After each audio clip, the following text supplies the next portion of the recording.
오늘 국정감사를 앞두고 김봉현 전 스타모빌리티 회장 라임 자산운용 사태 핵심 인물인데 바로 국정감사를 앞둔 가운데 어제 또 2차 옥중 편지를 보내면서 추가 폭로에 나섰습니다. 이런 내용이 담겼습니다.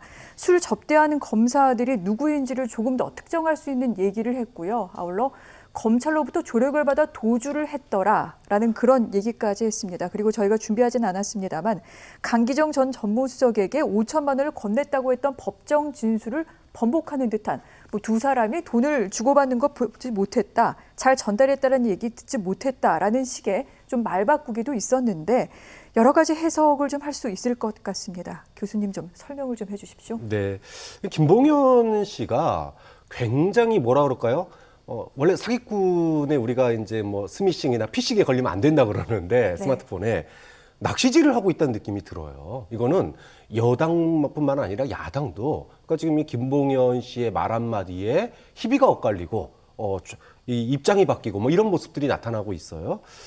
일단은 지금 여권은 이것을 계기로 해서 이 소위 라임 사태의 본질이 이 어떤 정권의 핵심부로 오는 거에 대해서 좀 어떻게 보면 프레임을 바뀌는, 그래서 이것을 마치 이제 사법개혁의 원동력으로 삼는 이런 모습을 보여주고 있고요. 야당 같은 경우에는 잘 걸렸다, 이거 이제 정권의 핵심과 연계되는 부패 사건이다, 이건 스캔들이다, 이렇게 하면서 게이트건으로 밀고 가려고 했는데 지금 이제 야당 얘기가 나오니까 여당이 지금 소위 말하면은 이 소위 판바꾸기 하는 거 아니냐 이러면서 이제 특검 얘기만 하고 있는 거거든요. 좀 그렇게 보면 여당도 야당도 이 김봉현 씨의 편지, 또 김봉현 씨의 이 말에 지금 이제 계속 휘둘리고 있는 거예요. 그러면 김봉현 씨의 이 말이 사실인지 아닌지는 도대체 누가 검증해 줄 거냐? 이 부분이 없이 김봉현 씨 말이 나올 때마다 여야가 거기에 희비가 엇갈리는 거는 말 그대로 금융사기꾼의 낚시질에 여야가 지금 계속 휘둘리고 있는 거 이상도 이하도 아니지 않냐. 그러면은 김봉현 씨가 진실을 얘기하고 있다라고 하는 거는 도대체 누가 보증해 줄 수 있느냐는 측면에서 이게 과연 여야가 이렇게 휩쓸릴 문제냐, 이 부분에 대해서는 좀 고민을 해봐야 될 것 같습니다.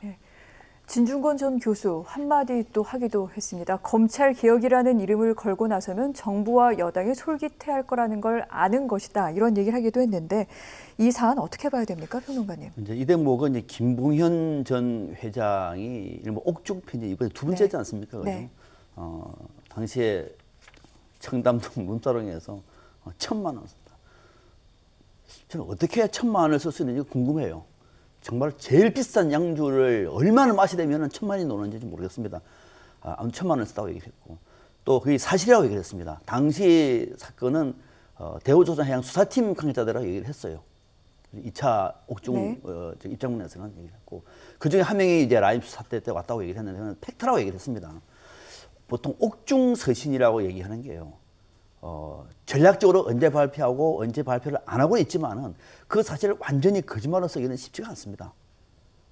옥중, 왜 그러냐면은 옥중에서라고 얘기하는 거는 뭔가 자신이 살고자 하는 발악도 있지만은 이것을 통해 가지고 뭔가 얻으려고 하는 것이 있는 거거든요. 얻는다고 하는 것은 진실이 아니면은 얻지를 못합니다.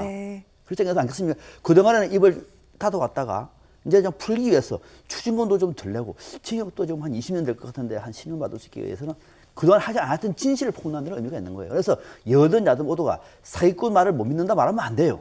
사기꾼 말 중에서 어떤 것이 맞는지 어떤 것이 안 맞는지를 확인해 볼 대목입니다. 만약에 공수처가 있으면 얼마나 좋았을까요? 그죠? 공수처가 있었으면 공수처가 바로 담당 검사들 바로 불러서 조사하면 될 문제인데, 이 문제를 검찰에서 수사를 하라니까 검찰이 수사를 할 수 있습니까? 또 검찰에 누가 수사를 합니까?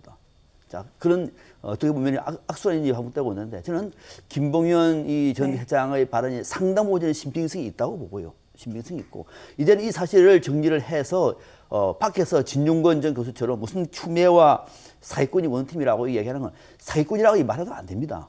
아직까지 확정된 건 아닙니다. 저는 이렇게 말하는 것 자체가 지식인으로서는 상당히 가벼운 처신이에요. 김봉현 씨, 저는 김봉현 씨가 원팀이 아니고 자신이 살기 위해서 나름대로 전략을 펴고 있는 거예요. 그 전략을 할 걸 통해서 자신이 뭐 추징금이라든지 또는 형량을 적용받을 수는 있지만, 이거를 사기꾼이라고 낙인을 찍고 추미애하고 원팀이라고 얘기하면은 추미애의 위상이 뭐가 됩니까? 저는 지식인의 이 발언은 정말로 이렇게 하면 안 됩니다. 어찌다 이렇게 됐는지 모르겠습니다. 아무튼 네. 저는 이번 사건 같은 경우에는 김봉현 전 회장의 이 발언은 굉장히 중대한 발언인데 그 팩트는 어디서든 밝혀야 할 책무가 있다. 거기에 따라서 굉장히 수사의 방향도 달라질 수가 있다고 봅니다. 네. 이런 가운데 이 사안을 수사를 해야 할 남부지검이죠. 오늘 그런데 이 남부지검장 박순철 지검장이 전격적으로 사의를 밝혔습니다. 그 사의 표명을 하면서 그 검찰청 내부 게시판에 이제 여러 가지 글을 남겼는데 이런 구절이 있었습니다. 정치가 검찰을 덮어버렸다. 정치와 언론이 여러 프레임에 맞춰서 국민에게 이 검찰을 정치적으로 보여지게 했다라는 얘기를 하기도 했습니다.